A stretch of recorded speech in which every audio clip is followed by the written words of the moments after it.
Hello, adventurer. It's good to see you. You have made it to the morning grind. Welcome, welcome. It's the live stream at the beginning of the Geekverse, where we talk about all types of topics in geekdom, gaming, and fantasy, with an emphasis on being constructive and creating the things that we want to exist in the world. It's all on the grind, Sizemore. Can't be too fine, can't be too coarse. That's exactly right. There are a lot of adventures to be had today. Dungeons to explore and monsters to slay, and who knows what a random encounter might send our way. That's why we have to prepare, so settle in now for the morning grind with your favorite beverage in hand. Tea? Or maybe something a little stronger. I've got a few bottles of the old Wynyard left. Whatever you want. Pull up a chair. Dude. If you're feeling fancy, how about a cappuccino? Or a frappuccino? Or how about an espresso? Just tea, thank you. Sounds good to me, Gandalf. Whatever you want. I'm just glad you're here. Everyone is welcome. You can just watch if you want. You don't have to worship anything you don't want to worship. Thank you, Mike. But be forewarned. Sometimes we get really strange characters around here. Wait, what's that you say? Why can't you come and be a part of the stream? My wife would disown me. Oh no, I bet she'll be fine with it. Come on in. Am I scared for my safety? No. What are we supposed to do? Everybody do the secret handshake.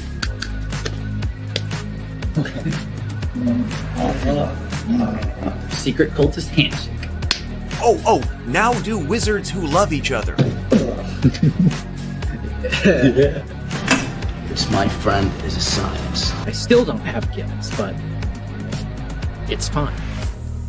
It's all on the grind, son. Can't be too fine, can't be too coarse. Dude, this would be a sick place to bring the band. Indeed it would be, Dave. It really would. I'm seeing more people coming in. Welcome, glad to have you here. Oh look, here's someone new.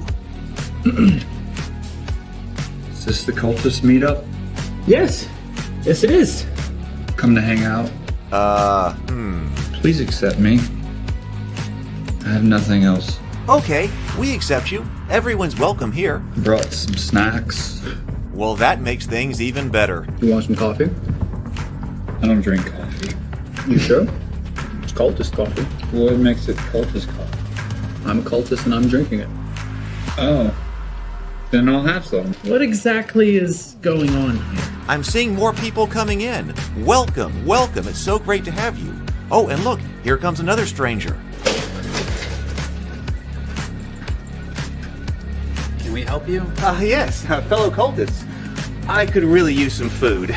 Oh yeah? Welcome. We have donuts. Oh, it's me. I'm glad I'm here. I'm sure you have a few questions for me, though. What's your name? Who do you work for? What god do you worship? Great questions, Rob. I'm Steve King, and I worship Nyarlathotep. No, not really. I'm just Heath, and I won't be worshiping anything this morning. But I will be your host. Welcome to the office. We're going to have a great time. I've got my coffee ready, because now it's time for the morning grind. If you could become a fish, that would be amazing. Then I could command you with my mental fish powers. Hey, good morning. How are you today? I hope you are doing well. Welcome to my home. Welcome to the office. Welcome to the morning grind. I've got my coffee this morning. It's a cold day here, and my heater ran out of oil just before I was getting started, but that's all right. We got heating oil here. We got warm coffee. So it's a good morning. We're going to be talking about Dungeons and Dragons. Let's see. We got lots of people here this morning. Let's see. My contacts still spinning around my eyes. Jason is here. Good morning. Yes, I do have a heater, and more over that, I actually had oil for it, so I was able to do that. Oh, hey, Stray. Good morning. We got the Titter Pig right here. Tomocrat. Good morning. It is great to see everybody. So yesterday, or ever since Wednesday, I was thinking about different topics to continue kind of like with that theme of what's going on in Dungeons and Dragons and Elon Musk, because there were a couple of other things that I wanted to say about that, and I think that would make good topics. Hey, Brett, good morning. Like we talked about how we thought that we could actually rewrite that intro into rewrite that intro to that 50th edition or 50th anniversary book to where it would say everything that it needs to say, but that would say everything it needs to say and be completely uncontroversial to anybody. Get across exactly what the situation needs to be, and then not have any type of situation, which is apparently cascaded into the Elon Musk situation. And who knows if anything ever comes of that. I don't know what I would put money on. It seemed to be like he was actually just talking about, he was making like a throwing around his weight and saber rattling. So I don't know if we're actually ever going to be sitting down talking about, okay, what happens if Elon Musk buys Hasbro? But I did think that was a good idea to potentially rewrite that.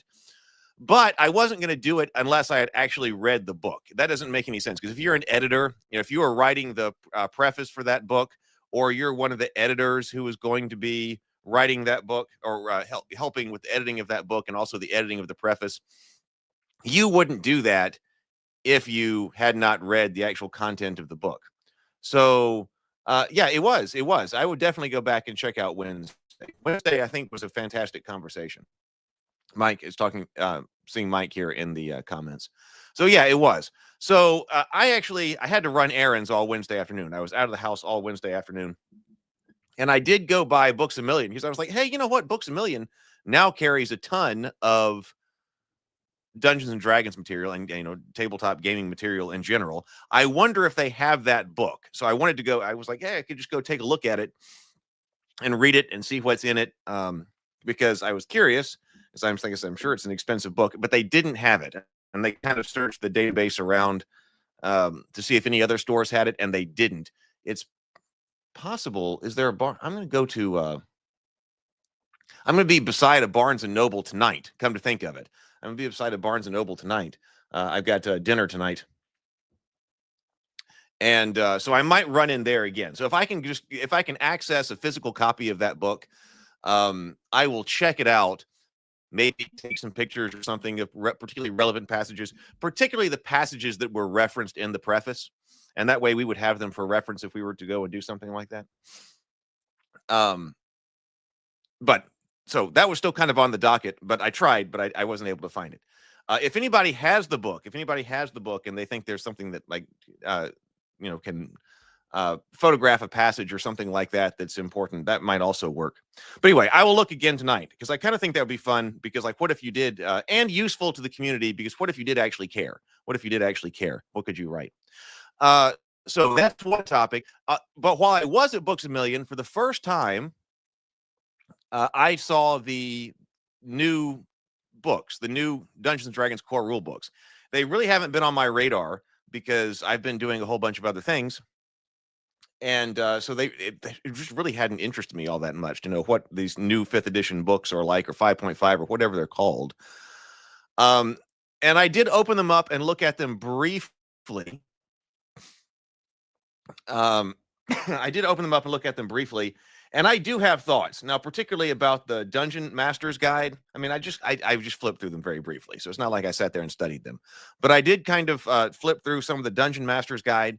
And, one of the things that Bob Worldbuilder was talking about, saying that people were objecting to in Dungeons and Dragons today, is like the X card or something, where, the X card, I think, is one of its instantiations, but like ways to stop play if there is objectionable content in it, or whatever, something like that. And so I kind of looked at those sections. I had seen on, I guess it was Twitter, something like that come by, like, hey, look at this passage that's in the DMG, and it had to do with that.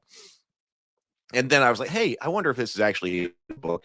Who knows when you're looking at something on Twitter. So I was like, okay. So then I looked at those passages in the DMG, and I do have thoughts on that. So I think that would be a good topic for the morning grind as well. One morning we could take a look at that, because I do have thoughts on that, and I'd be interested to know what the community has to say as well. So some kind of community discussion, I think, on X cards and things like that could be interesting. Yeah, the safety tools.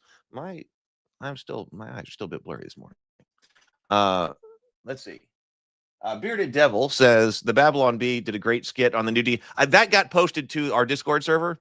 I saw that go by, and that got posted to our Discord server, and so I want to watch that. It's probably funny. We will see. So yeah, safety tools. The safety tools.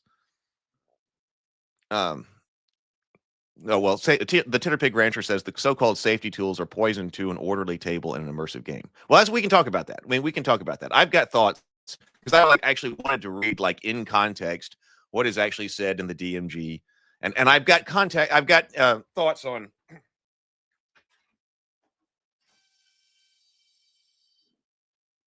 Well, my heater just went out again. Maybe that's a different problem. That's fine. We will keep going. I do have thoughts on that. I wanted to read it in context and why I think those things happen. So there is that going on. So that's another topic that I think we could address. But then actually I was like, okay, since I don't have access to the other things, one of the things I wanted to look at was the actual original D&D. So we're kind of going back here for a moment, breaking game design for a moment again, because I think this is an important topic to take a look at actually the original white D&D. So I've got it downloaded here. I'm going to bring this up on screen because I want to know what's inside. What's inside? I don't know. I've never actually looked at it. We looked at the Rules Cyclopedia. We went back and looked at Dark Sun. We did an extensive Dark Sun morning grind. You can look back on the channel. We went through a lot of Dark Sun. I don't want to think we're going to go through this in tremendous, excruciating detail because we've been through Dark Sun in that kind of detail. We have been through the Rules Cyclopedia, which I really liked. We went through the Rules Cyclopedia in a lot of detail as well. So this is, when was the Rules Cyclopedia published? I want to make sure I have the right, historical context. Rules Cyclopedia. And there is I was noticing there was a tweet going around. That was 1991. Oh, the Rules Cyclopedia was released by TSR in November 1991. Okay, so that's very late. But the D&D Rules Cyclopedia, man, there is a lot of gaming that could be done in that. There is a lot of gaming that could be done in that. Let's see.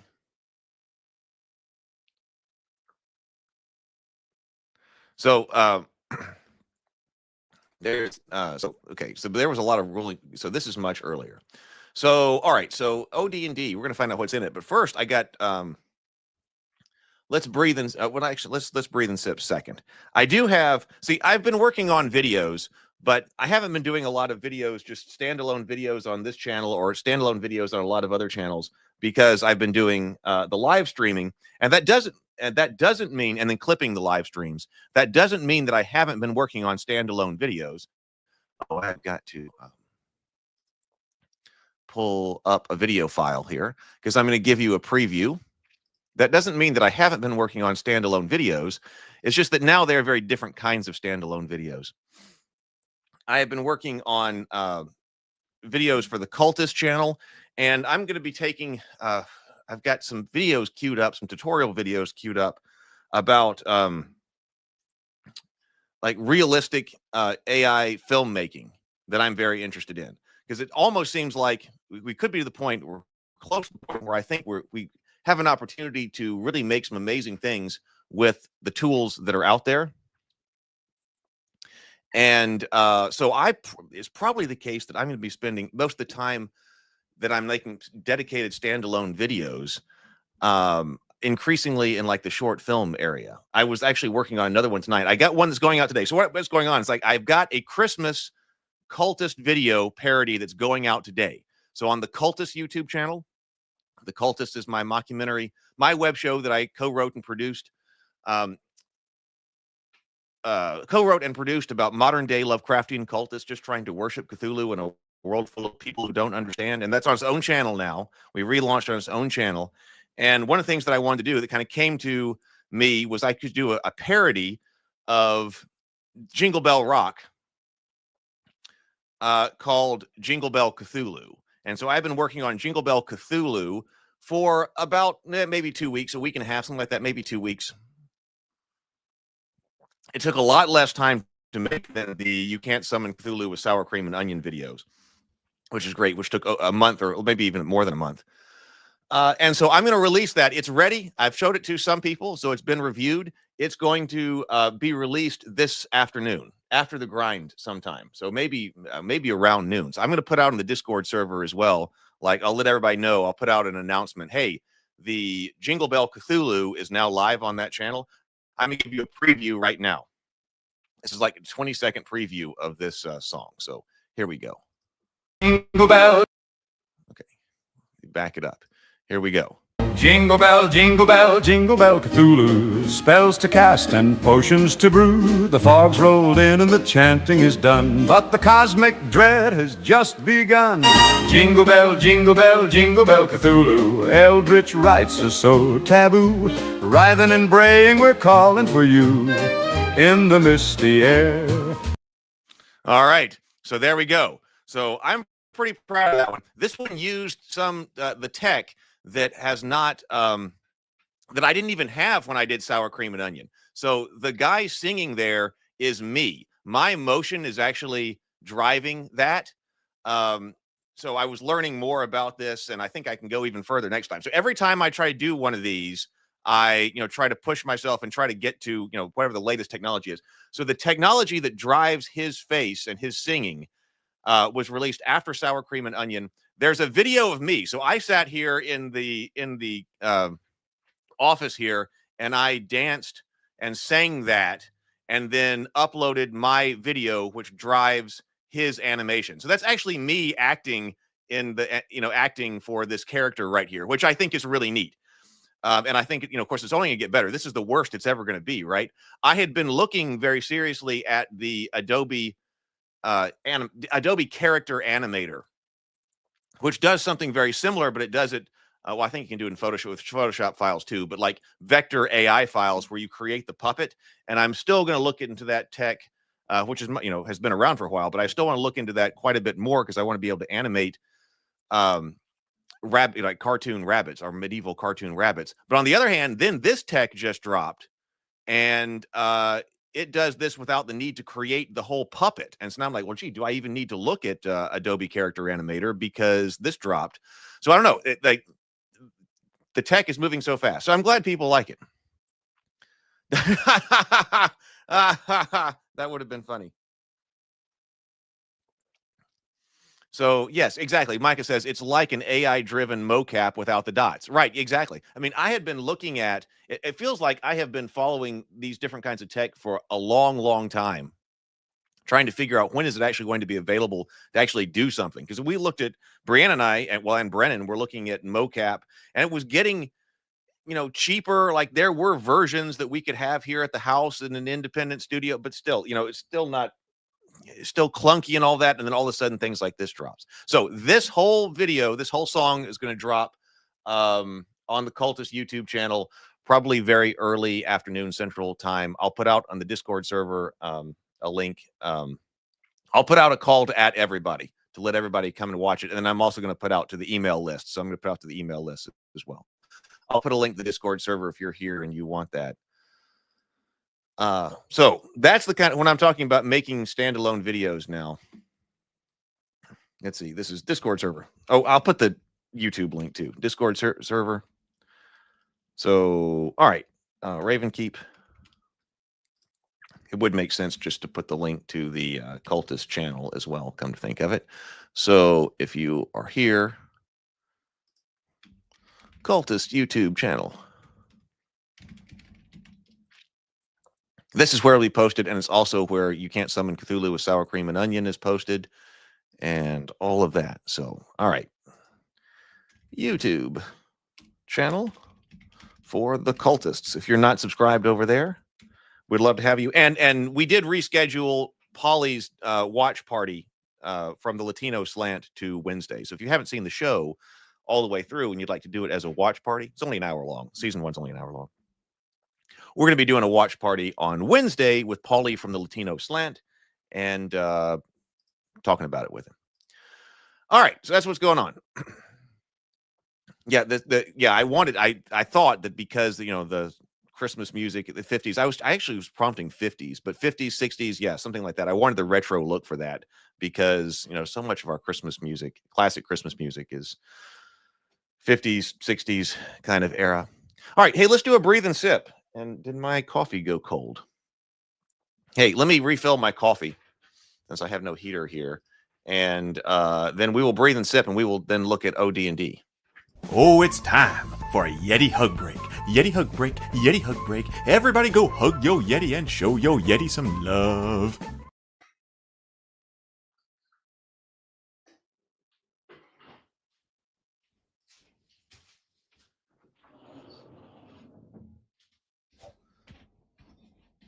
Maybe we have the Christmas song of the season. That would be awesome.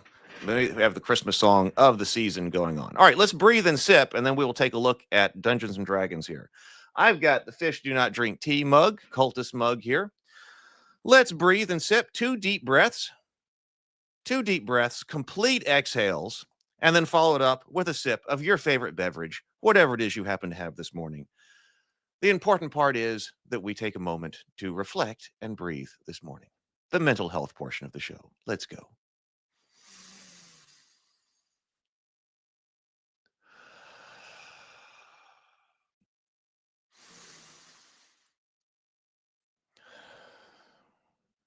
And sip.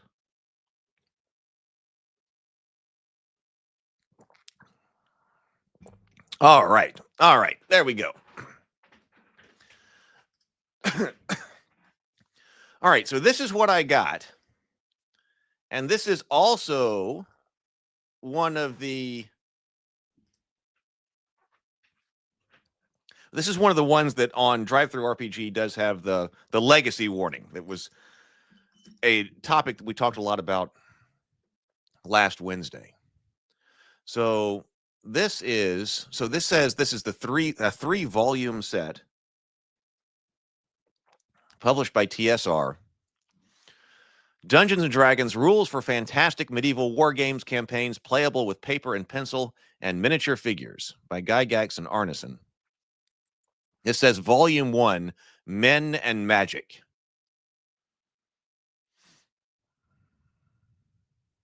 So this is after Chainmail. Okay, so it's dedicated to all the fantasy war gamers who have enthusiastically played and expanded upon the Chainmail fantasy rules with thanks and gratitude. Here's something better.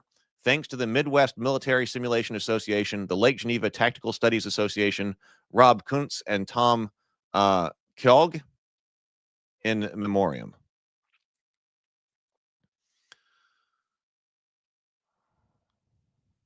Okay, let's take a look at the forward. So what do they want us to know about this? Probably one day we should also take a look at Chainmail. I've been interested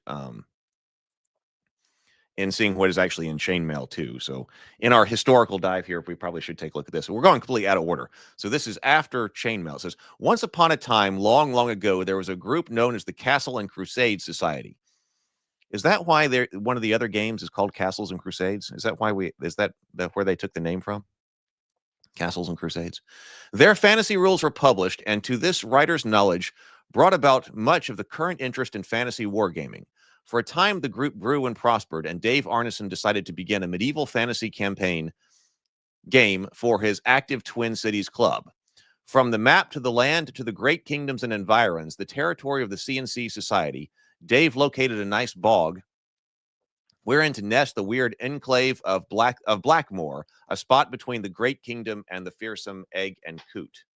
From the Chainmail fantasy rules, he drew ideas from a far more complex and exciting game, and thus began a campaign which still thrives as of this writing. In due course, the news reached my ears, and the result is what you have in your hands at this moment. While the C&C Society is no longer, its spirit lives on, and we believe that all wargamers who are interested in the medieval period, not just fantasy buffs, will enjoy playing Dungeons and Dragons. Its possibilities go far beyond any previous offerings anywhere.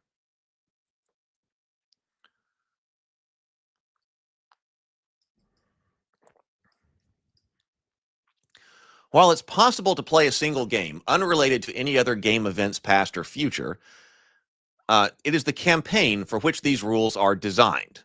Okay, so that's interesting too. So we're not talking about one-offs right here.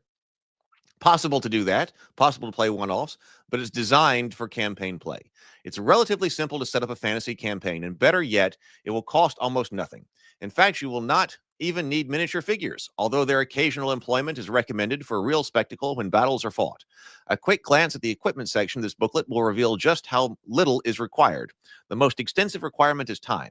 The campaign referee will have to have sufficient time to meet the demands of his players. He will have to devote a number of hours to laying out the maps of his dungeons and upper terrain before if the affair begins. The third booklet of the set will be of great help in this respect. For a number of helpful suggestions regarding how to accomplish it have all been given in order to help you accomplish the task with minimum time and effort. There should be no want of players, for this is an unquestionably There should be no want of players, for there is unquestionably a fascination in this fantasy game, evidenced by those who could not, by any stretch of this imagination, be termed ardent wargamers. The longevity of existing campaigns, notably Black Moor in the Twin Cities and Grey Hawk in Lake Geneva, and the demand for these rules for people outside these campaigns point toward a fantastic future. Tactical Studies Rules believes that all forms of wargaming, fantasy, will soon become a major contender for first place. The section of this booklet entitled Scope will provide an idea of just how many possibilities are inherent in Dungeons and Dragons. These rules are strictly fantasy. These war games, those wargamers who lack imagination, those who don't care for the Burrow Martians adventures where John Carter is groping through black pits, who feel no thrill upon reading Howard Conan saga, who do not enjoy the De Camp and Pratt fantasies or Fritz Leiber's Fafhrd and the Grey Mouser. I don't know those. Pitting their swords against evil sorceries will not be likely to find Dungeons and Dragons to their taste. But those whose imaginations knows no bounds will find that these rules are the answer to their prayers. With these last bit of advice, we invite you to read on and enjoy a world where the fantastic is fact and magical reality works. And so that is E. Gary Gygax, 1 November 1973. I guess that sets the stage. Hey, RPG Exile.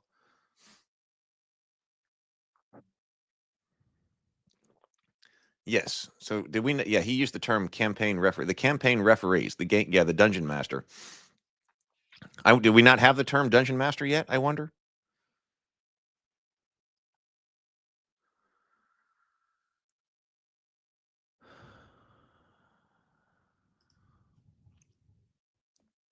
Okay. So I said we're not going to go through this in tremendous detail, but I think the introduction, the preface, and things like that, setting up what the game is and the way that it was phrased at the time is important. Probably less so like exactly all the stats of the way they statted up orcs or goblins or dwarves or things like that. So it says, introduction. These rules are as complete as possible within the limitations imposed by the space of 3 booklets. By the way, how long is this? Like as far as, okay, so this tells me that as far as PDF pages go, this is 147 pages long. Just for reference. So that's 3 core books. These rules are as complete as possible within the limitations imposed by the space of 3 booklets. That is, they cover the majority aspects of fantasy campaigns, but still remain flexible. As with any other set of miniature rules, they are guidelines to follow in designing your own fantastic medieval campaign. They provide the framework around which you build a game for simplicity or tremendous complexity. They provide the framework around which you will build a game of simplicity or tremendous complexity. Your time and imagination are about the only limiting factors, and the facts that you have purchased these rules tend to indicate there's no lack of imagination. The fascination of the game will tend to make participants find more and more time. We advise, however, that a campaign be begun slowly, following the steps outlined here, so as to avoid becoming too bogged down with unfamiliar details at first. That way, your campaign will build naturally at the pace best suited to the referee and players, smoothing the way for all concerned. New details can be added and old laws altered so as to provide continually new and different situations. In addition, the players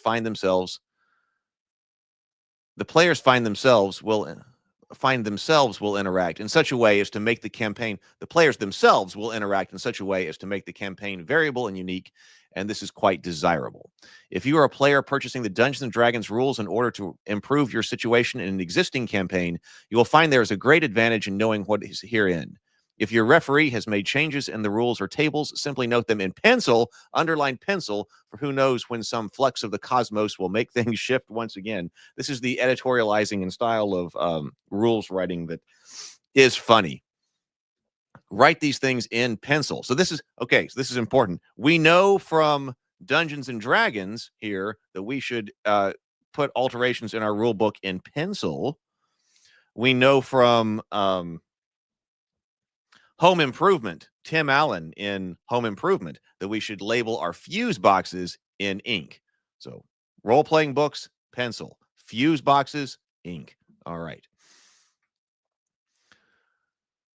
And keep these rules nearby as you play. A quick check at some rules or table may bring hidden treasures or save your game life. Men and Magic, this is Volume 1, details what characters can be played, potentials, limitations, and various magic spells. Monsters and Treasure is volume 2, describes the beasts and creatures which will be encountered, as well as the kind of amount of treasure they are likely to guard, including magical items. Finally, the Underworld and Wilderness Adventures tells you how to. The Underworld and Wilderness Adventures is volume 3. I've got 2 books from Advanced Dungeons and Dragons that have to do with the wilderness and then dungeoneering. I wonder if that's probably the follow-up of that book, the evolution of that book. I thought those were great books. Tell you how to set up and actually play the campaign. It's presented last in order to allow the reader to gain the perspective necessary to the understanding of the 2 preceding booklets. Read through the entire work in the order presented before you attempt to play. Yes, let us all take that away at least. Michael, right? So Ted, hey Ted, good to see you. I don't know if I've seen you here in the chat before. Here's to you if that's true, if your first time in the chat. I'm probably pronouncing this wrong too. Hey, Bacon. Bacon is one of the ones that the Jingle Bell Cthulhu video was shared with early, so it went through his approval process as well. So Fafherd and the Grey Mouser were used in the D&D setting Lakmar, City of Adventure, for the first edition. I'm pretty sure I butchered all of that. Yeah, please read all of this. We gave a 20-second preview here this morning.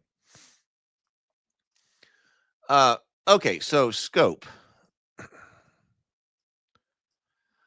With the various equipage listed in the following sections, Dungeons & Dragons will provide a basically complete, nearly endless campaign of all levels of fantastic medieval war game play. Actually, this is making me want to play with my nephews. We're still playing through Hero Quest. I think we have 4 Hero Quest quests to complete in the core book, and then they will, or the core set, and then they will play the entire thing. And then I'm wondering what to do with them next. I kind of want to play. I mean, it's not like there isn't a million other boxes of Hero Quest that are sitting over here that could be played. But I'm kind of wanting to take them to play something, some type of campaign. So either moving them to like Dragon Quest, which is kind of D&D light. I mean, they've already played Dragon Strike, or the original, or the Advanced Dungeons and Dragons box set. And this reading this about the campaign, like having a little campaign going for them, kind of feels fun now, rather than just the Hero Quest games, which have been fantastically fun. We've had a great time. Nearly endless campaigns for all levels of fantastic medieval war gameplay. Actually, the scope need not be restricted to the medieval. This is actually coming in pretty early. So it's interesting. Actually, the scope need not be restricted to the medieval. It can stretch from the prehistoric to the imagined future, but such expansion is recommended only at a time as the possibilities in the medieval aspect have been thoroughly explored. Well, okay, so first, thoroughly explore the medieval aspect of this. But that's interesting to me that they bring up the imagined future as well, very early on in this. The use of paper, pencil, and map boards are standard. Miniature figures can be added if the players have them available and so desire, but miniatures are not required. Only aesthetically pleasing. Similarly, unit counters can be employed with or without figures, although by themselves, the bits of cardboard lack the eye appeal of the varied and brightly painted miniature figures.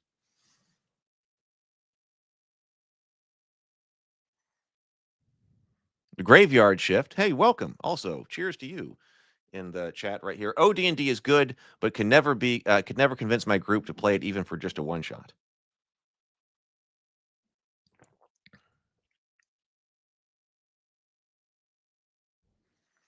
Oh, Better with Bacon says, I actually just bought the OSE box sets, 9 hardcover books, because of a deepening interest in old school RPGs. We had the graded 85 purple box come into the store the other day. I'll be buying that too, but I'm going to need to save up. It's still in the shrink. Wow.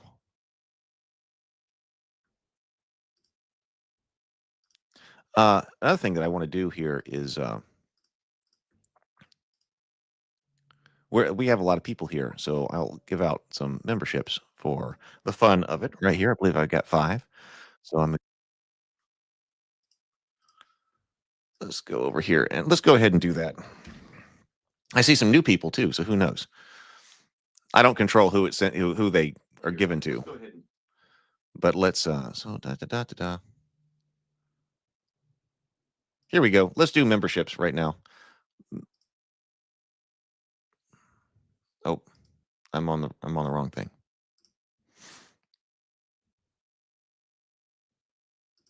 Oh. Here we go.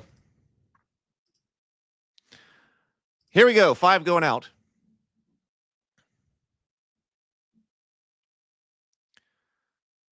Mr. Baker, Arik, Brett. Oh, great. Brett got one. Inner Light got one.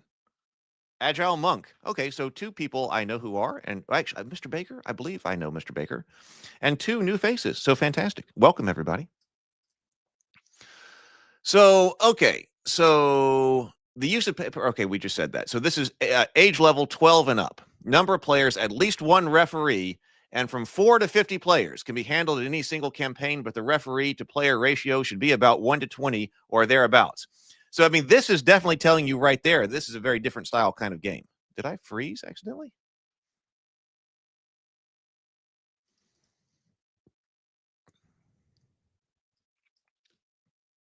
I wonder if I froze. Oh, no, I didn't. No, I didn't. No, I'm here. I'm sorry. I was looking at the wrong thing. Sorry about that. Yes. So, all right. So, yes. So, at least 1 referee from 4 to 50 players can be handled in a single campaign, but the referee to player ratio should. So, this is, I mean, this is, if anything else is telling you about campaign play, this is it. I mean, this is never something that I've seen anything that is like the, any version of Dungeons and Dragons that I have personally played, starting with 2nd edition. I was playing OD&D, the 2nd edition, when I first got started. We did not have 50 players.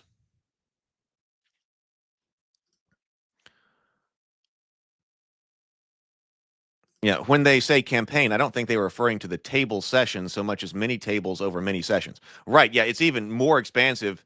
When we say campaign, typically what we're talking about is the chain of, multiple sessions with the same group. The 4 or 5 people who sit down and are going to be playing over multiple play sessions, right? But not here. They're talking about multiple groups of people who are all playing in the same world at the same time. But right. It's not quite West Marches, but it's closer to that. But it's part of but this part is part of what inspired that. Right. It's much closer to that. Like expecting that kind of that's how it's going to be played. Which I think is really neat. I mean, that would mean like a store, if you're a game store or something, or a game or actually I'm thinking about the new board gaming cafe that's unfortunately a few more miles north of me than is convenient to get to, but like them just having 1 campaign and everybody's playing in this.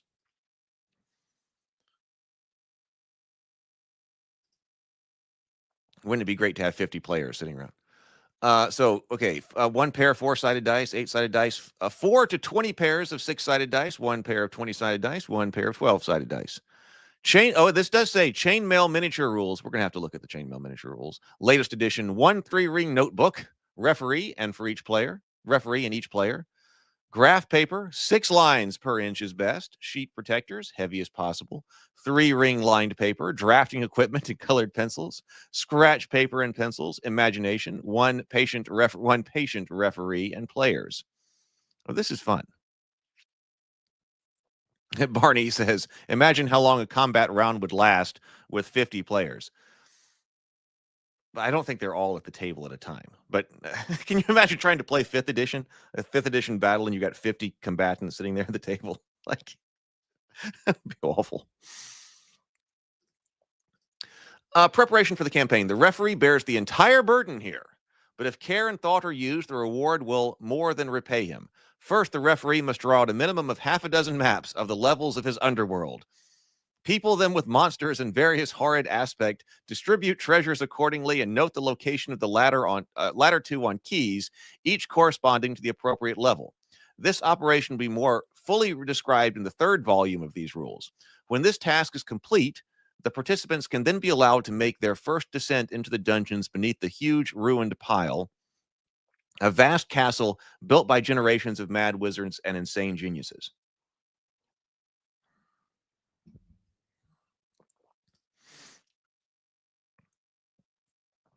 Bring back the module. Oh, Stray says, I had about 20-ish players in about 6 to 8 people at a time. That's nice. Oh, really? The Bearded Devil says the campaign nowadays is used as a synonym for adventure. Oh, so yeah, no, I wouldn't have done that. Yeah, and to me, the way I would have used the word campaign, or have always used the word campaign, is that a campaign is made of multiple adventures, and an adventure is probably more than one session. Could be one session. Adventures are 1 to a few sessions, and then stringing those together, and you get a campaign. It's the way I would have used the term.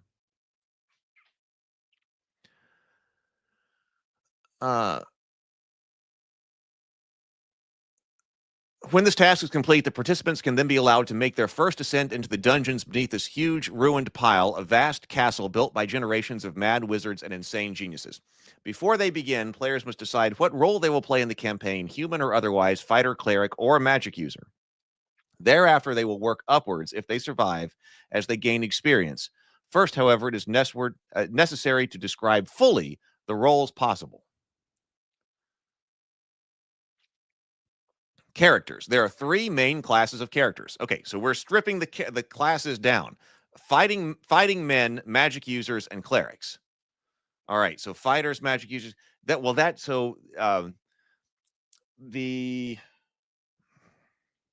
Unearthed Arcana. Yeah. I really liked Unearthed Arcana from 3rd edition, and it talked about stripping the character classes back. It had that section. The fighters, it had fighters, adepts, and experts, and then the adept could be either wizard, like arcane magic, or clerical magic, I think. But nonetheless, even the Rules Cyclopedia, like small number of character classes. Yeah, one shot campaign. We're not doing a one shot campaign, right? Yes.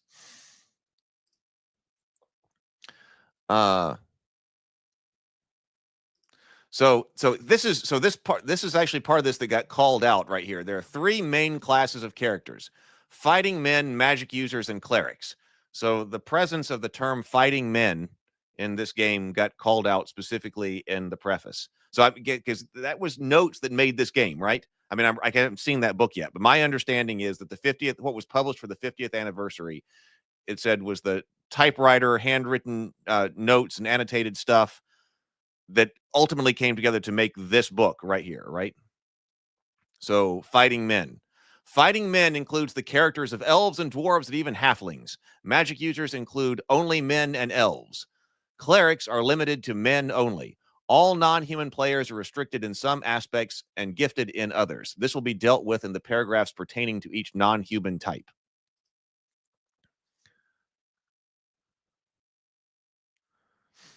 See, Better with Bacon says, not to be disrespectful, reading through this on this side of RPG advancement kind of feels like when we read passages on the 4 humors or phrenology in high school biology. Fascinating but quaint. I would also, fascinating but quaint. Yes, I mean, that's...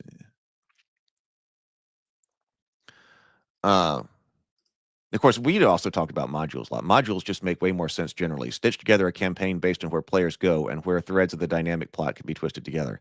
We would lay out which different module we were going to, which modules we wanted to play, actually. There are only 4 classes in D&D, the Bearded Devil says. All of the other modern classes trace back to the 4, usually as a subclass or variant. Hey, Charlie. Good morning, Charlie. So, fighting men. All magical weaponry is usable by fighters. Fighting men. All magical weaponry is usable by fighters, and this in and of itself is a big advantage. In addition, they gain the advantage of more hit dice, the score of which determines how many points of damage can be taken before a character is killed. They can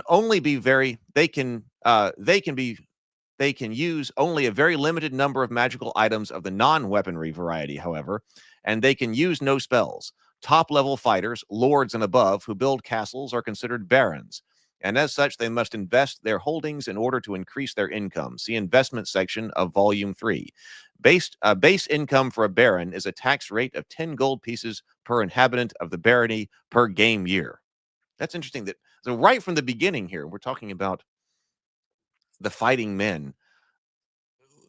No small amount of that is, or like half of that entire paragraph is dedicated to the high level play, where you're actually managing and administrating something rather than just going around and doing dungeon delving. That's interesting.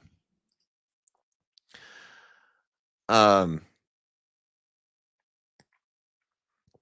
no, see, I also understand. So why is this called? So if you're talking in the context of a war game, the fighting men, and then, this is clearly rule by warrior elite, right?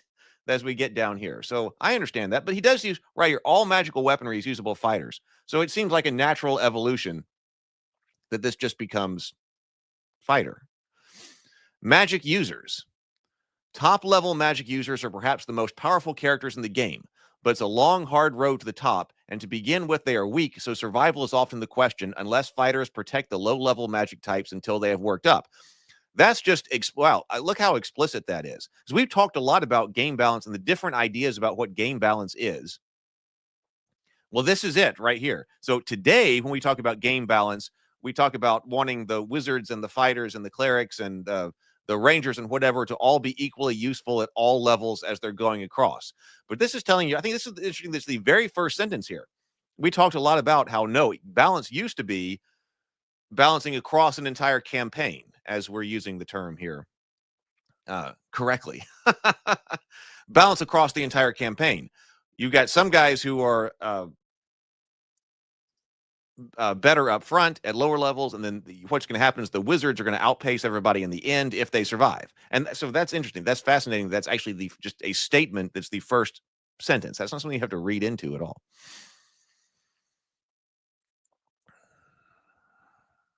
Micah says high-level play was what you hoped to survive to get to, and after everyone has a base that have hirelings, etc., and influence over a region. Like Bearded Dragon says, Bearded Devil says, where we're going, we don't need balance. So the whole plethora of enchanted items lies at the magic user's beck and call, save the arms and armor of the fighters. See, however, elves. Magic users may arm themselves with daggers only.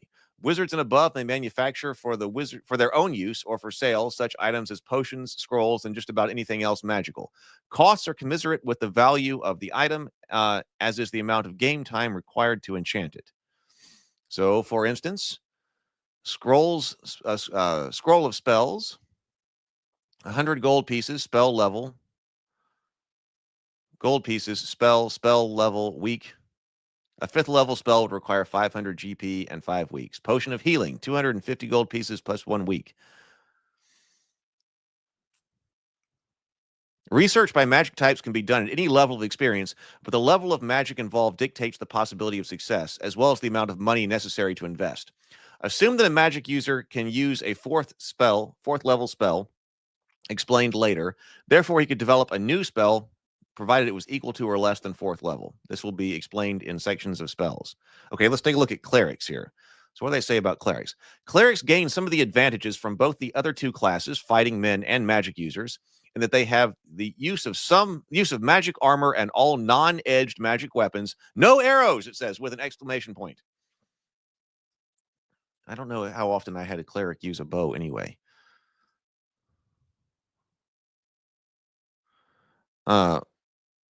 Steel Mongoose says, somewhere Gandalf's power gamer player is explaining that Gamdring is really just a dagger. Graveyard Shift says, fighter would still be useful at higher levels because of how combat works. You either couldn't miss unless you rolled less than a 5 or so, and you made roughly an attack per hit die against armies.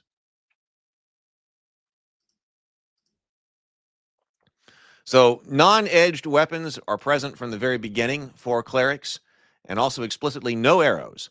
Plus, they have a number of their own spells. In addition, they're able to use more of the magic items than are fighting men. When clerics reach top level, Patriarch, they may opt to build their own stronghold, and when doing so, they receive help from above. Thus, if they spend 100,000 gold pieces in castle construction, they may build a fortress of double that cost. Finally, faithful men will come to such a castle, being fanatically loyal, and will serve you at no cost. There will be from 10 to 60 heavy cavalry, 10 to 60 horsed crossbowmen, the Turk pole type, and 30 to 180 heavy foot. Note that clerics of 7th level and greater are either law or chaos, and there is a sharp distinction between them. If a patriarch receiving the above benefits changes sides, all the benefits will be immediately removed. Clerics with the castle of their own will have control of a territory similar to the barony of a fighter, and they will receive tithes equal to 20 gold pieces per inhabitant per year. Man, the clerics,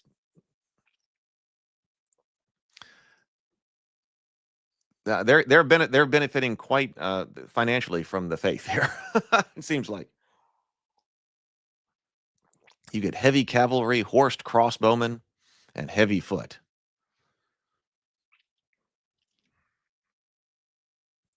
Dwarves may opt for the fighting class. No, yeah, the term is patriarch here. It didn't say matriarch. Dwarves may opt only for the fighting class, and they may never progress beyond 6th level, Myrmidon. Their advantages are they have a high level of magic resistance, and they thus add 4 levels when rolling saving throws. A 6th level dwarf equals a 10th level human, I guess, when rolling for magical resistance. 2, they're the only characters able to fully employ the +3 magic warhammer. Oh, that's a big benefit for you. Number 2 here.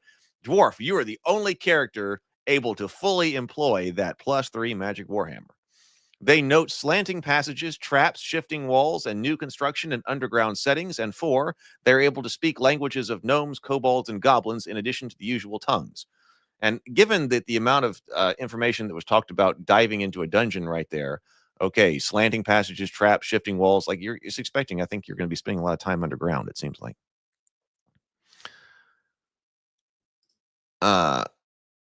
Elves. Elves can begin either as fighting men or magic users and freely switch class whenever they choose. Oh, elves can begin as either fighting men or magic users and freely switch class whenever they choose from adventure to adventure, but not during the course of a single game. Thus, they gain the benefits of both classes and may use both weaponry and spells. They may use magic armor and still act as magic users.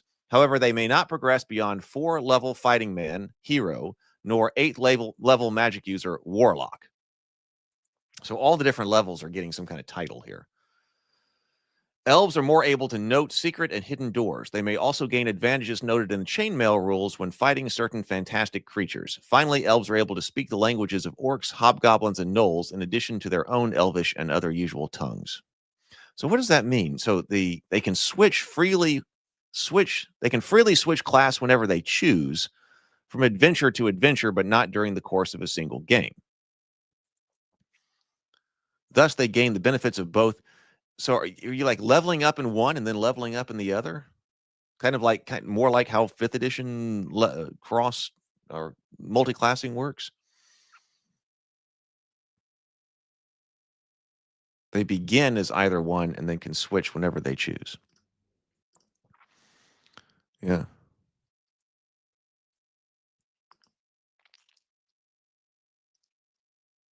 That used to say hobbits. Yeah. Okay, no, actually, okay, so I didn't exactly understand that. Graveyard Shift says, oh, yeah, elf leveling is oddly explained and people still debate it. Yeah, I can see that because I don't exactly understand what they are talking about right now.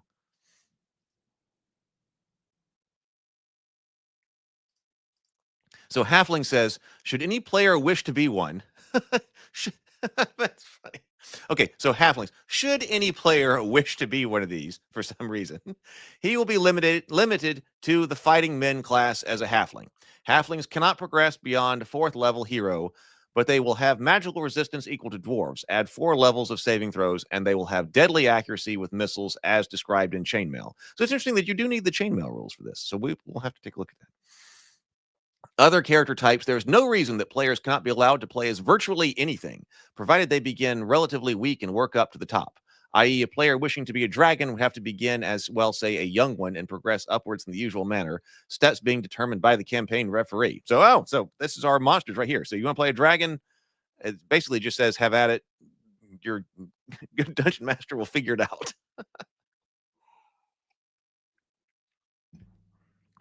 That's fun.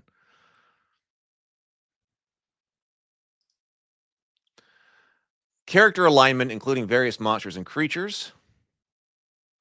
Before the game begins, it's not only necessary to select a role, but it's also necessary to determine which stance the character will take: law, neutrality, or chaos. Character types are limited by the following by this alignment. Okay. Okay, here's changing character class. When changing character class for other than elves, while changing character class for other than elves is not recommended, the following rule should be applied. In order for men to change class, they must have a score of 16 or better in the prime requisite, see below, of the class they wish to change to, and this score must be unmodified. A cleric with a strength of 15, for example, could not become a fighting man. In any event, magic users cannot become clerics and vice versa. Okay. I don't know how much more like that shed on the elves.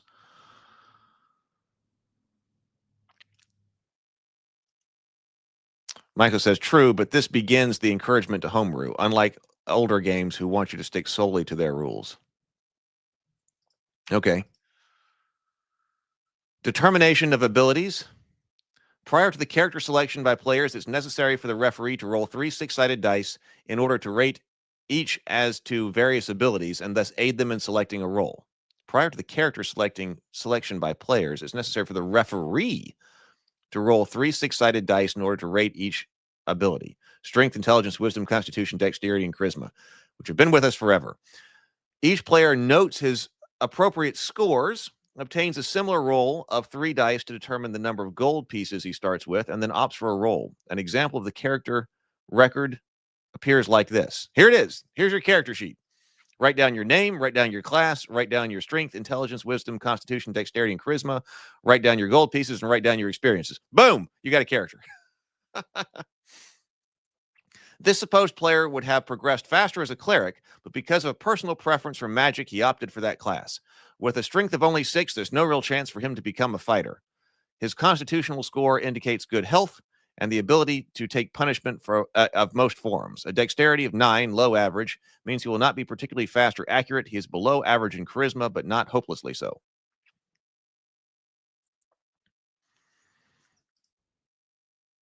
Yeah, so the Bearded Devil says, yeah, the DM rolled for the characters during the character creation process. Very interesting. Yeah, so minimum, yeah, Michael says that, well, minimum stats for multi-classing was there from the beginning. Yeah, it says easier to make sure they weren't cheating the dice rolls. Yeah. 3d6 down the line. So Titterpig says, in early days of the game, there was a big debate of whether all dice rolls should be handled by the referee or whether they should be allowed, or whether they should allow players to roll their own dice for attacks and skills. Every die that hit the table. So strength is the prime requisite for fighters. Clerics can use strength on a 3-for-1 basis in their prime requisite area of wisdom. Clerics can use strength for the purposes of gaining experience only. Strength will also aid in the opening traps and so on. Intelligence is the prime requisite for magical types. Both fighters and clerics can use it with their prime requisite areas, strength and wisdom respectively, on a 2-for-1 basis. Intelligence will also affect referees' decisions as to whether or not certain actions would be taken, as it allows additional languages to be spoken. I'm not clear on what this, like a cleric can use. So strength is the prime requisite for a fighter, but clerics can use strength on a 3-for-1 basis in their prime requisite area, wisdom. Is that adding to it? You're adding your strength to your wisdom on a 3-to-1 basis for the purposes of gaining experience? Same here. So this is intelligence prime requisite for magical types. Both fighters and clerics can use it in their prime area on a 2-to-1 basis. But this is interesting. It says intelligence will also affect referees' decisions as to whether or not certain actions would be taken.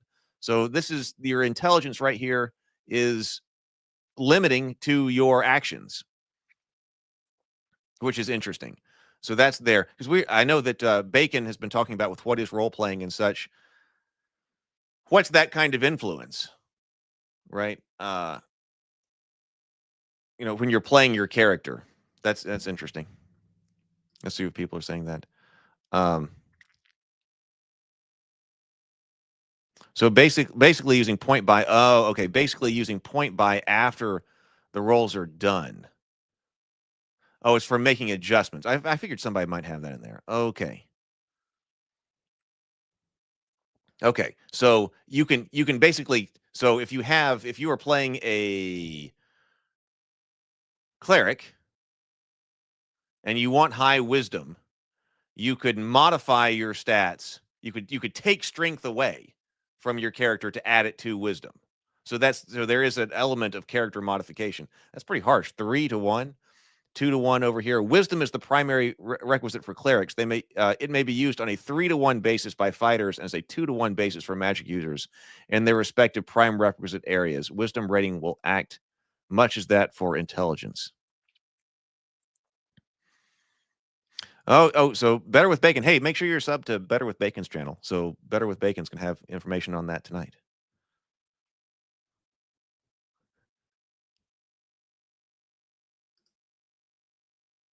No, that's not right. It's only used to determine XP bonuses. So I mean, I didn't know that we were subtracting it here.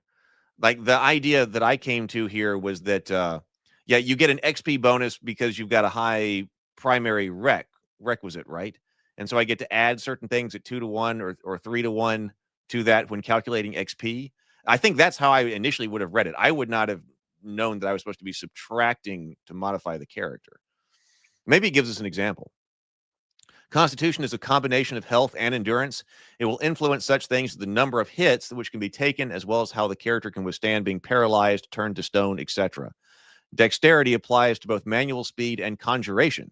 It will indicate the character's missile ability and speed with actions such as firing first, getting off a spell, etc. Charisma is a combination of appearance, personality, and so forth. Its primary function is to determine how many hirelings of unusual nature a character can attract. Oh, so I like that. So we're going to have to use this term a lot. We already know that the normal man, we already talk a lot about, the strength of a normal man. That comes up a lot. A hireling of unusual nature. We're going to have to, when do you get to say you've attracted one of those in real life? Well, we have a hireling of unusual nature here. It is not to say that he cannot hire men-at-arms and employ mercenaries, but the charisma function will affect loyalty of even these men. Players will, in all probability, seek to hire fighting men, magic users, and or clerics in order to strengthen their roles in the campaign. A player character can employ only as many as indicated by his charisma score. So, I'm taking this to mean that, you can hire normal men as men-at-arms and employ mercenaries, but that these are hirelings of unusual nature, which are, I guess, could be leveled and things like that. Hirelings of unusual size. We have a hireling of unusual size. Let's see. In addition to the charisma score is usable to decide decide such things as whether or not a witch capturing a player will turn him into a swine or keep him enchanted as a lover.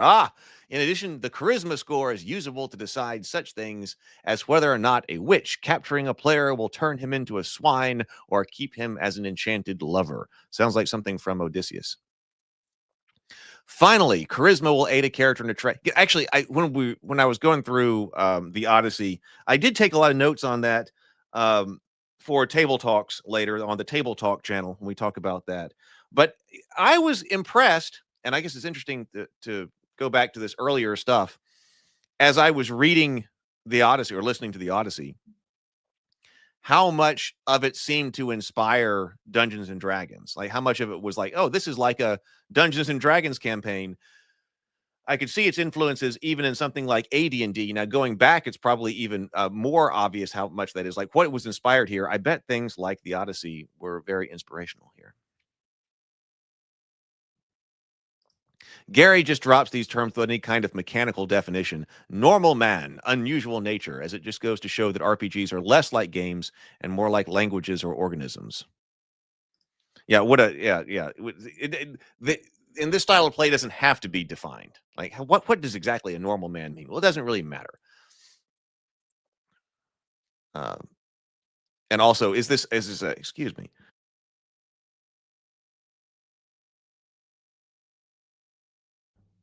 Yeah, some hireling with unusual characteristics. So much of D&D is direct references to Greek myth and Lord of the Rings, even down to the phraseology. And I think earlier on, I would not have thought so much about the Greek mythology, Lord of the Rings, because I wasn't as familiar with. I mean, I'd read the Lord of the Rings and the Hobbit very, very early, and of course, was familiar with Greek mythology. But it comes in. Yeah, Micah says, yeah, and the start of the high charisma stat for seduction tropes, despite the fact that there are other things about some things not being all tied to checks. It helps, but it isn't a Jedi mind trick. Steel Mongoose says, it's dangerous to assume that gamers understand a normal man.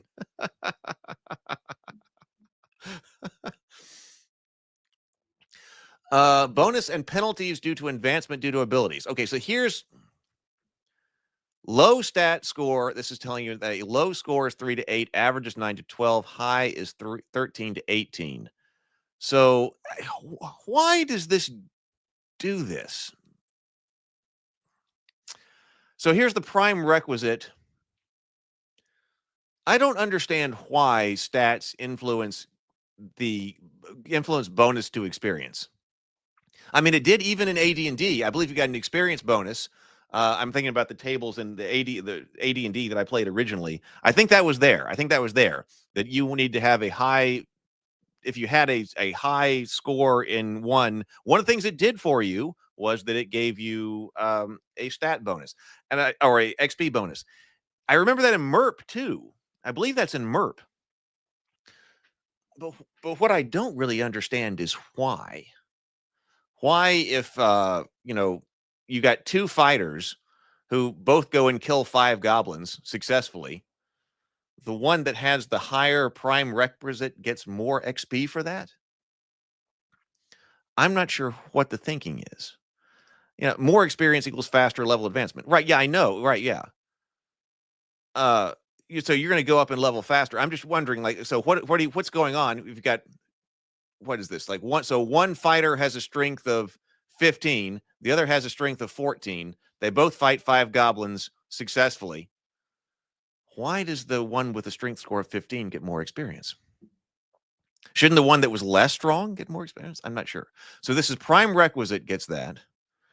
Oh,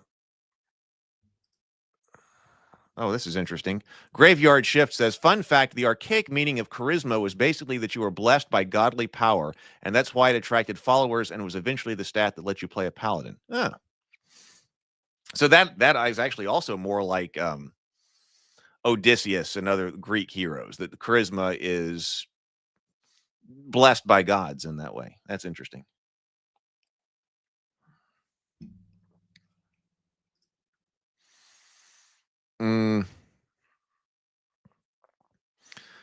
Micah says, made it even harder to catch up if your character died and you had to make a new one unless they took pity and didn't make you start from the beginning. You can see the transition from unit-based wargaming to the individual. Yeah, and this is there's still very much a mix here in this one. So Constitution, so what happens? Constitution of 15 or more, add +1 to each hit die. Constitution 13 to 14 will withstand. Constitution 13 to 14. This is exactly what the Titterpig Rancher was talking about. Like Constitution 13 to 14, it just notes will withstand adversity. Wait.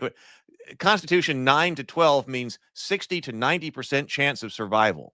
Constitution 8 or 7 means 40 to 50% chance of survival. Constitution 6 or less says -1 from each hit die. Dexterity above 12 means fire any missile at +1. Dexterity under 9, fire any missile at -1. Note, average scores are 9 to 12. Units so indicated above may be used to increase prime requisite totals insofar as this does not bring that category below average. So here's the note to that again here. Average scores are 9 to 12. Units so indicated above, units so indicated above may be used to increase prime requisite total insofar as this does not bring that category below average, a score of 9. That kind of goes back to thinking that you are modifying your character in some way, but that you're not allowed to do the point buy to go below a 9. Ugh. Still withstand obesity.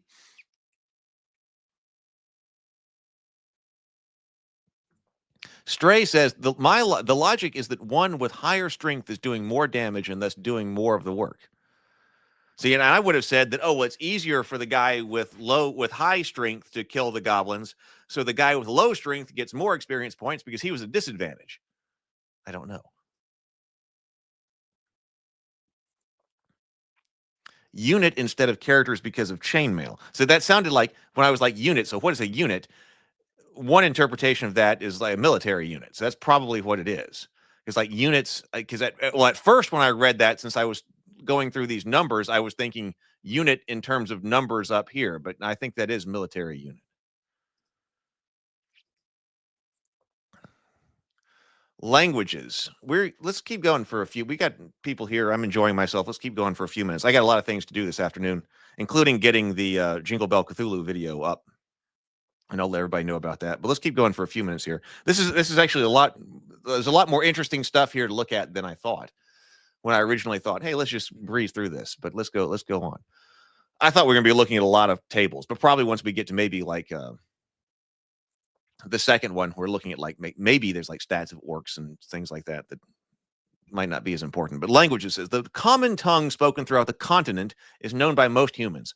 All other creatures and monsters that can speak have their own language, although some 20% also know the common one. Law, chaos, and neutrality also have common languages spoken by each other, respectively. One can attempt to communicate through the common tongue, language particular to a creature class,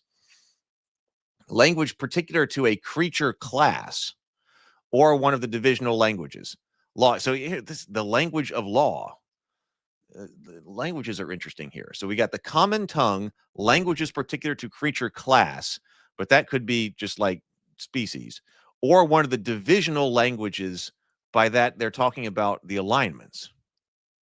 While not understanding the language, creatures who speak a divisional language will recognize a hostile one and attack.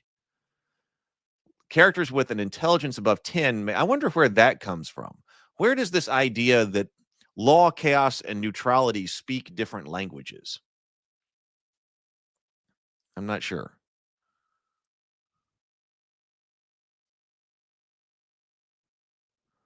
This is on Drive-Thru RPG, yes. That sounds like the point by, yeah.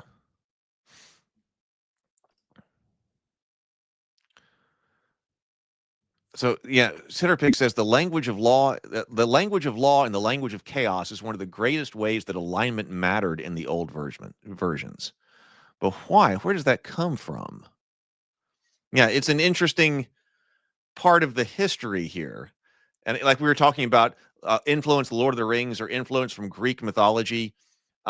Is that something that we're supposed to see someplace, or something that's been drawn from someplace, or is that something that's been created kind of whole cloth here? Or and why? I'm not sure. Oh, really? Okay, so now, I'm not familiar with this, but the Titterpig Ranchers, this is why I love doing these things live. The Titterpig Rancher says that comes from Michael Moorcock, generally speaking. Okay, well, I'd like some more information on that. So that's a Michael Moorcock thing? Gotcha. Characters with an intelligence above 10 may learn additional languages, one language for every point above 10 intelligence factors. The language here again. Characters with intelligence above 10 may learn additional languages, one language for every point above 10 intelligence factors. Thus, a man with an intelligence level of 15 could speak 7 languages, i.e. the common tongue, his divisional language, and 5 creature languages. Of course, magic user spells and some magic items will enable the speaking and understanding of languages.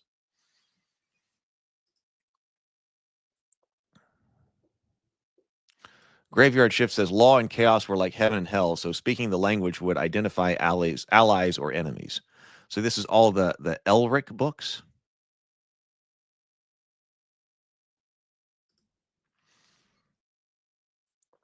So non-player characters. Let's take a look at this. In all probability, the referee will find it beneficial to allow participants in the campaign to hire into service one or more characters. At times, this may be nothing more than a band of mercenaries hired to participate in and share the profits from some adventure. However, it's likely that players will be desirous of acquiring a regular entourage of various character types, monsters, and an army of some form. Non-player characters can be hired as follows. Bands of mercenaries firing around, or whole monsters and armies. Only the lowest level of character types can be hired. The player wishing to hire a non-player character advice. So this is interesting, non-player characters, but this is already, he's leading off by talking about hiring them, not like the game master playing them in play. Non-players characters are there, according to this, like basically to be hired. Jafford says, alignment languages are weird. Gygax said it was a faux pas to speak in another alignment language of your own. Huh.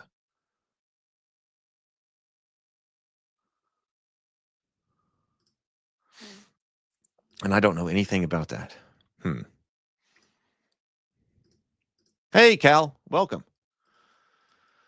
Only the lowest level of character types can be hired. The player wishing to hire non-player characters advertises by posting notices at inns and taverns, frequents public places seeking the desired hireling, or sends messages to whatever place the desired character type could be found. Elfland, dwarfland, etc. This costs money and takes time, but the referee must determine expenditures. Once some response has been obtained, the player may make an offer to tempt the desired character type into his service. As a rule of thumb, a minimum offer of 100 gold pieces would be required to tempt a human into service. Dwarves are more interested in gold. Magic users and elves desire magic items, and clerics want some assurance of having a place of worship in which to house themselves. Monsters can be lured into service if they are of the same basic alignment as the player character, or if they can be charmed and thus ordered to serve. Note, however, the term monster includes men found in the dungeon. So this way, some high-level characters can be brought into a character's service. Charisma allowing, or through a charm spell. Some rewards must be offered to a monster in order to induce them into service. That's interesting. The term monster includes men found in dungeons.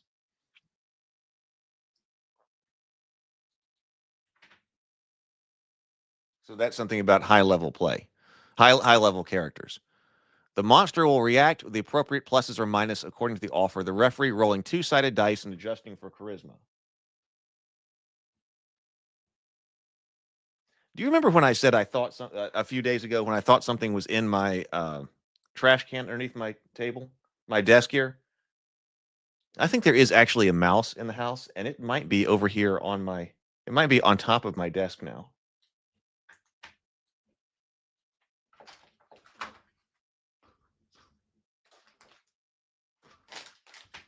There are books and things over here, and I hear something walking around. I think that could be it.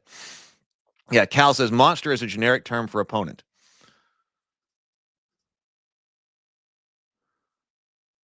Oh, Cal says this was the box I bought in 1977. Cool. We have an original here.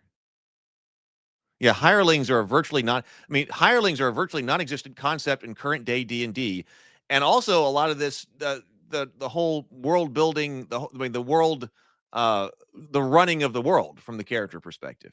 A lot of that has been left. This is by the time you're supposed to it seems like supposed to in like 5th edition D&D, you're still going on, adventures at 20th level,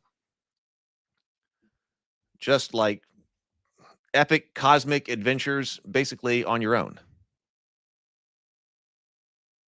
No, you still have the box. That is awesome.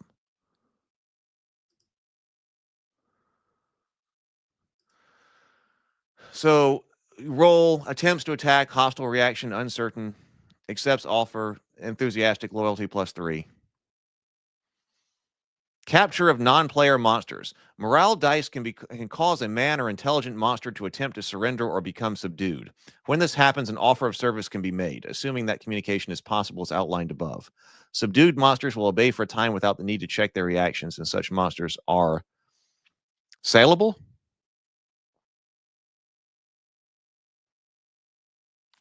Let's see.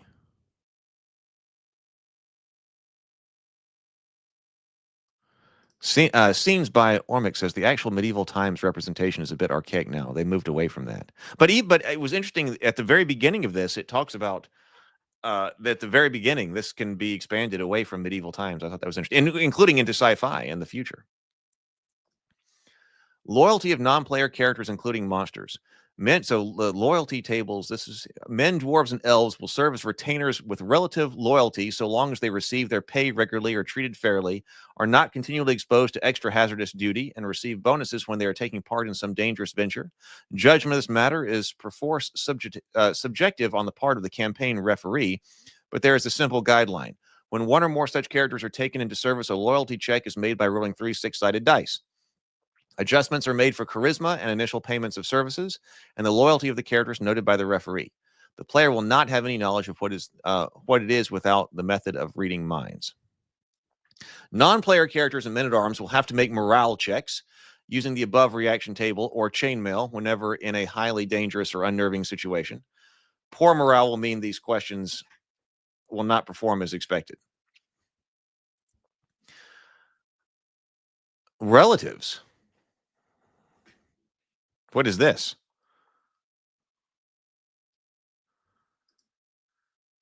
The referee may allow players to designate one relative of his character to inherit his possessions if for any reason the participant unexpectedly disappears, with or without death being positively established for a period of 1 game month, let us say. At that time, the relative would inherit the estate of the character, paying a 10% tax on all goods and monies. The relative must start at the lowest level of the class he opts for, but he will have the advantage of the inheritance. If the character returns, he takes possession of his estate once more, referee's option as to willingness of the relative to give it up, but must pay an additional 10% tax in order to regain it as his own. Optionally, the relative may be allowed to stay on as a non-player character in the service of the player character. Loyalty of the relative in such circumstances would be a penalty ranging from 0 to -6, and he would possibly intrigue to regain control. Characters without a relative will lose all their possessions should they disappear and not return before whatever period is designated as establishing death. What a strange thing to add in here, right? That also seems to be like perhaps like the Odyssey kind of thing. Well, there is the Bilbo going off and not returning. But then also, I suppose, the Odyssey as well in here. Basic equipment and costs. We're going to go for about 8 more minutes. We'll do an hour and a half. Basic equipment and costs. It will be necessary for players to equip their characters with various basic items and equipment. Selection of items is strictly up to the players, and gold pieces are taken away accordingly. Players may sell one to another, of course, and then gold prices would be transferred. A table like this has also been with us for a long time. Dagger, hand axe, mace, morningstar, flail, pike, short bow, long bow, quarrels, mule, light horse, draft horse. Yeah, man, this has been here from the beginning. Wagon, raft, very similar chart. Small galley, large galley. Leather armor, chain type mail, plate mail, helmet, shield, barding, rope, water skins, torches. Man, this list hasn't changed very much. Wolf's bane, belladonna, garlic, wine, iron rations. Weight which can be carried. Weight of a man. We did take a look at classes, or at least it seemed like what was there.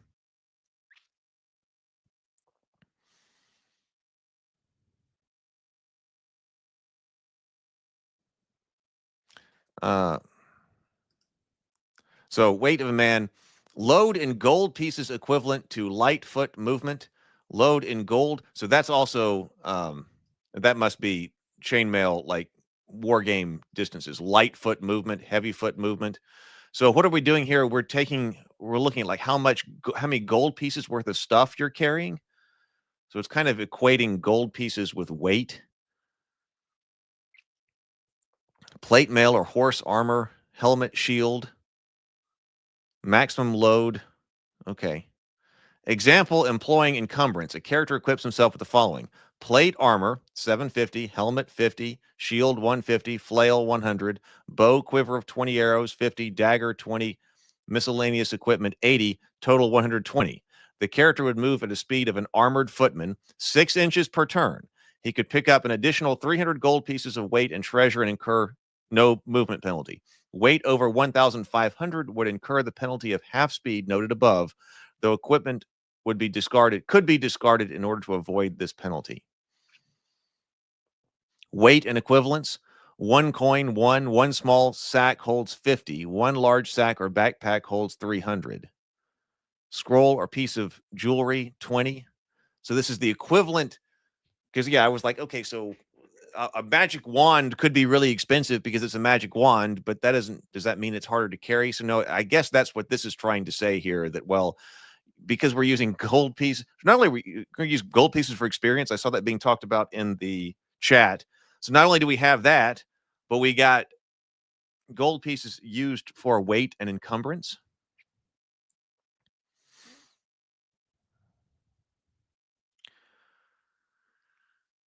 So levels and number of experience points necessary to obtain them. So we've got the different levels right here. Highest level for elf, highest level for dwarf. Okay, fighting man, veteran, warrior. It's interesting you start at veteran.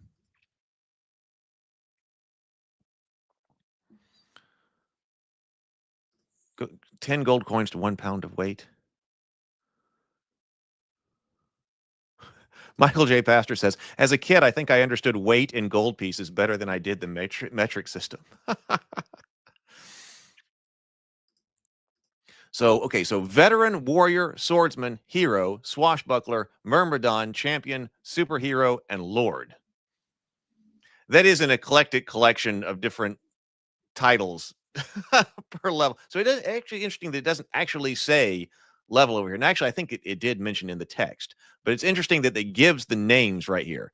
You start off as a veteran and then go to warrior and then swordsman and then hero, swashbuckler, myrmidon, champion. This reminds me of also in Xanadu, my favorite Nintendo original NES game.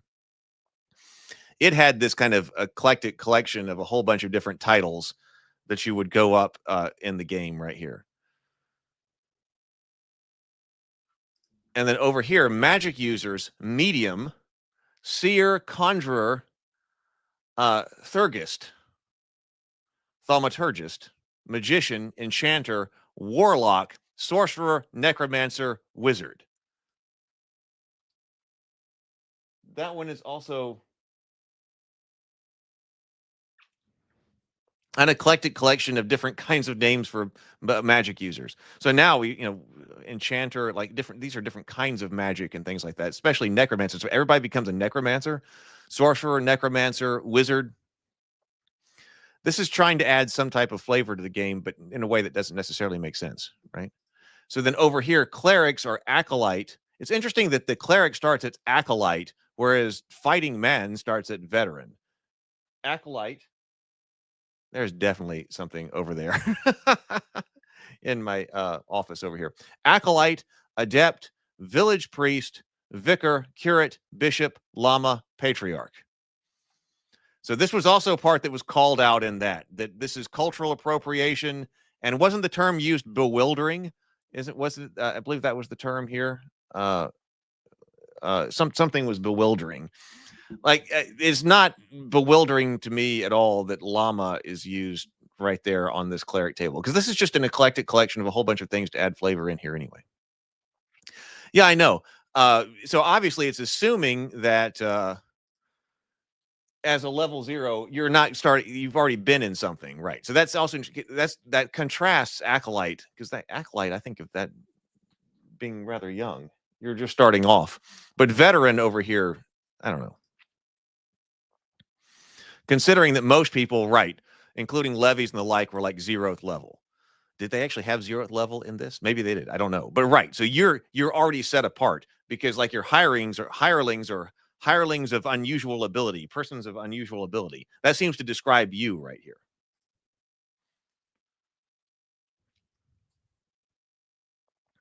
Statistics regarding classes. Dice for accumulating hits, Dice for accumulative hits. Fighting capability. Well, I don't know what this means.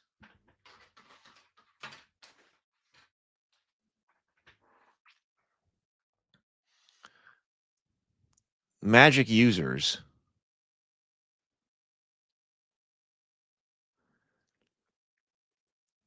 This is dice for accumulative hits. Fighting capability. Man plus spells and level.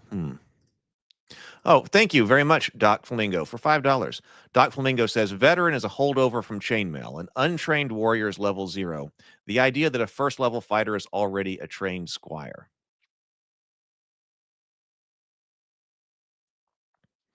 Okay, so this is that. So yes, yeah.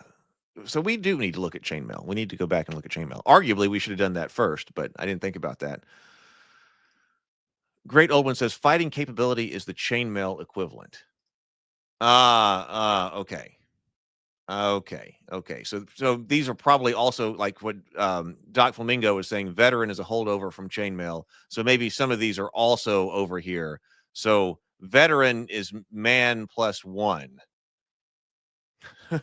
you're a man in battle, right? Warrior, swordsman. So that's why we got over here. Swashbuckler is hero plus 1 or 5 men. I don't exactly understand it because I haven't read chainmail, but okay, I'm kind of getting what they're saying now. So that's why like medium is man. The magic user's fighting capability is that of man. Okay.